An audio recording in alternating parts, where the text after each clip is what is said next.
I can't. I've never killed anyone. I'll shoot if you don't do it.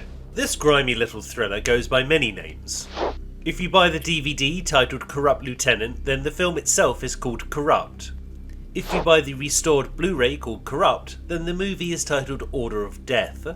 But personally, I like the title Copkiller. It's just as I hoped.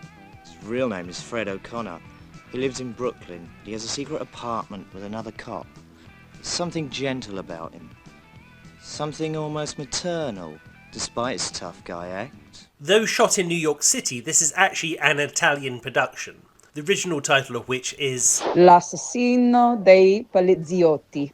Thanks to my friend, fellow filmmaker and Italian citizen Jenna Caccioli for that. Detective Kane. Deceased at least 2 hours ago as a result of blood loss. Location was 47 Southeast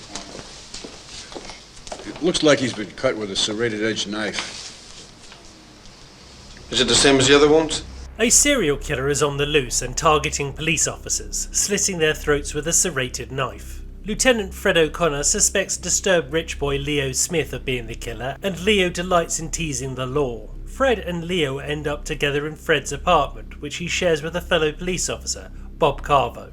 Although Leo is initially Fred's prisoner, the power balance between the two flip-flops to the point where we think Fred might be the cop killer himself. Johnny Rotten was a fun guy. I really liked him. He was very good, and I'm going to tell you, very bright. I didn't understand how this guy's really smart. You're the cop killer. Take it, Fred. Take it, Fred. You're the cop killer now, Fred. And I had some really terrific conversations with him, and he had never done a movie before. I think it was his first movie. With the exception of a cameo role in the Jerry Stiller movie The Independent, this would actually be John Lydon's only fictional feature film role.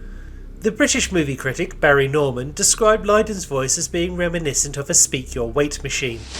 You British? I'm as American as you are. Don't give me any shit. I think he's a perfectly fine actor as long as you're aware of how he speaks. Surely, never mind the bollocks you must have been proud of and happy with at the time. It was fine for then, but so what? Times move on. You cannot live in the past. Only a fool looks back to last year or the year before. Maybe it wasn't fair casting him opposite a powerhouse actor like Harvey Keitel. You go out? And why the hell shouldn't I? Because someone might fucking see you! No one's seen me. What do you expect me to do? Stay here all day on my own? It is the contrast between the two performers that feels strange, rather than either one individually. I am a good actor. I made a damn good film. This is very much exploitation cinema, and the film is steeped in the sleaze that comes with that genre. You can almost smell the grime as you're watching, and if you're the sort of person who's up for that sort of entertainment, then get stuck in. The only thing that doesn't really work for me is the power exchange between the two leads, which is what's keeping them both in the apartment. It just feels a bit convoluted. Don't worry, I didn't tell her anything. I'm not worried. Not me. What the hell are you laughing at? I was wondering when you're going to say something to her. And you will. Because you want to confess. The soundtrack music was originally supposed to be provided by John Lydon's post-Sex Pistols band Public Image Limited. But for whatever reason, and I can find conflicting ones, the score was done by Ennio Morricone, which adds as much to the movie's dark tone as the visuals do.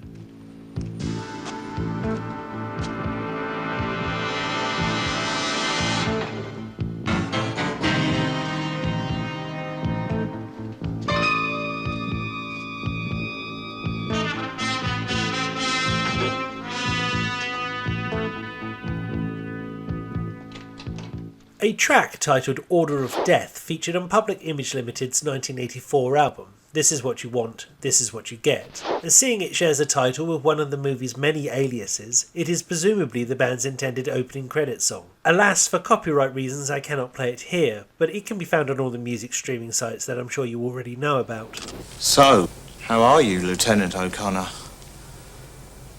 How'd you know my name? Who the hell are you? Me.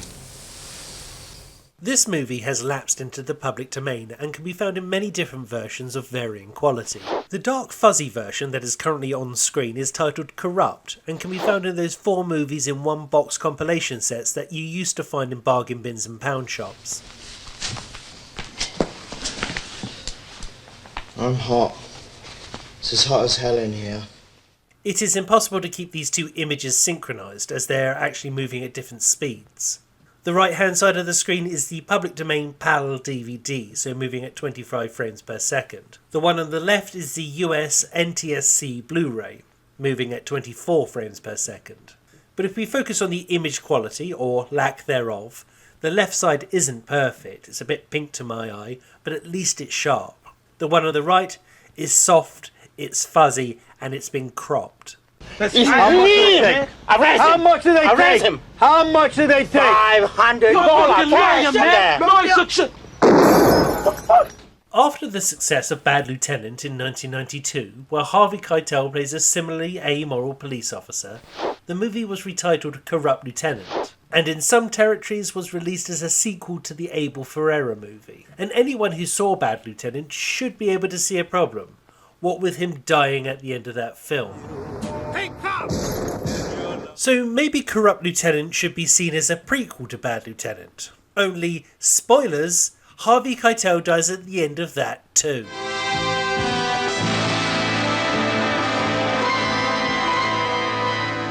Ultimately, they are different films, and though they share some themes and one member of cast, they shouldn't be compared. This is a thriller, Bad Lieutenant is a drama. Yeah, Roberto Faenza was the director, and what he did, he just became too intellectual. He didn't really kind of get into where they needed to go with these characters. It was a real, and Roberto's kind of an intellectual man. He's a professor at the University of Pisa, I think. I'm not sure. But he's just, his wife is also a producer who did Life is Beautiful, or with Benigni. Roberto Benigni, his wife, very nice people. And Roberto had a way of looking at it, but you could feel it was just a really intellectual trip, and I don't think enough comes out. We never get out of our heads. And so I think that's why the film didn't work. But, A for effort. He tried to do something kind of interesting. I have to admit I like Copkiller, or Order of Death, or Corrupt, or Corrupt Lieutenant, or L'assassino dei poliziotti. But I have to admit it is not A-grade entertainment. But there are so many things I like, the music, the actors, the setting. It's just the story doesn't seem to quite click for me. If you want to watch it and tell me what you think of it, then it is freely available on pretty much every video hosting website, including whatever you're watching this on. Just make sure you're watching an HD master. If you would like to support me making more stuff like this, then you can send me the price of a cup of coffee via Ko-Fi. There is a link below in the description. I'm Scott Kingsnorth, and I'm making a movie.